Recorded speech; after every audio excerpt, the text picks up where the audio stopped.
Saad was a young man filled with dreams.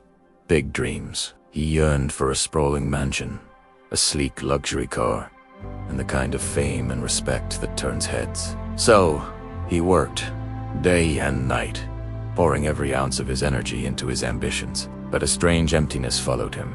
No matter what he achieved, no matter how many goals he ticked off his list, it was never enough. Satisfaction was a horizon that kept moving further away. He'd find himself scrolling through social media, his eyes locked on images of wealthy influencers, their lavish lifestyles laid bare for the world to see. A bitter feeling would rise in his chest, a mix of jealousy and despair. He'd whisper to himself, "Why not me? Why is my life so small, so insignificant?" His heart, once full of dreams, was now just restless and heavy. Every single day was a battle of comparison. Saad measured his life against everyone else's. He saw friends landing better jobs, earning more money. He saw neighbors moving into bigger, grander homes. He saw strangers on the internet living seemingly perfect lives, an endless parade of exotic vacations, happy families, and effortless success. He would lose hours to his phone, scrolling and scrolling, each tap of his finger pushing him deeper into a hole of inadequacy.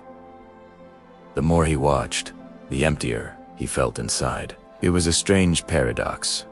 The success he witnessed all around him felt like his own personal failure. The world's highlights became the shadows in his own life, and the weight of it all was crushing him. One evening, feeling utterly exhausted and lost, Saad went to a nearby park, just to escape the four walls of his room. He sank onto a bench, his head in his hands. A few moments later, an old man came and sat beside him. The man was dressed in simple, well-worn clothes. He carried a small, plain bag. He wore no watch. Ild, no bonnet. He had nothing that the world would call valuable. And yet, there was a profound peace in his eyes and a gentle, untroubled smile on his face. Puzzled, Saad looked at him and asked, "Sir, how can you be so calm, so content? You have so little." The old man's smile widened. He looked at Saad with kind eyes and replied softly, "Because I see how much I have." The old man then began to share his story, his voice a gentle murmur in the quiet evening. "I once had everything," he began. "More money than I could count, a thriving business, a house so large I could get lost in it." His gaze drifted to a distant point. "But I was never home. I was always out, chasing more deals, more profit, more success." His voice cracked slightly. "One day, my wife fell ill. I was so wrapped up in a new project, I barely registered her words. I ignored her calls, telling myself I was busy building a better future for us." He paused, taking a shaky breath. "When I finally rushed home, it was too late. She was gone." A single tear traced a path down his weathered cheek. "She left this world," he whispered, "and I was left with all my riches. I had all the money in the world, but I had no time for the person who mattered most. I was rich, but my soul was bankrupt." He turned to look directly at Saad, his eyes filled with a deep, painful wisdom. "Young man," he said, "happiness is not found in things. It's found in moments. It's in the breath in your lungs, the health in your body. It's in the love of your family. It's in the quiet peace of a contented heart." He gestured around the park. "People are crying for more, always wanting more, while they are standing on a mountain of blessings they can't even see." Those words didn't just reach Saad's ears, they pierced his heart.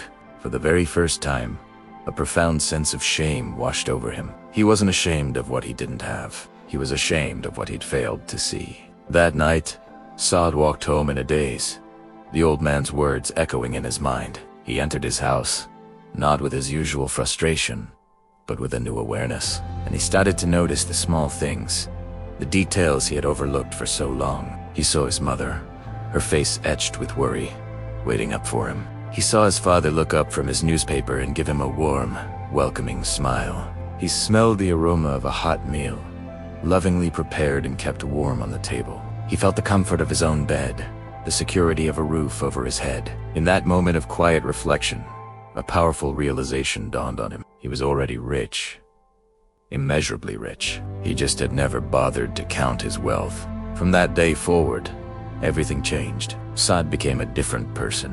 He started his mornings not with a sigh of dissatisfaction, But with a prayer of thanks, the constant stream of complaints that once filled his mind dried up. He started looking outward, helping others in small ways, finding joy in giving rather than getting. He began to truly live in the simple moments he once rushed past.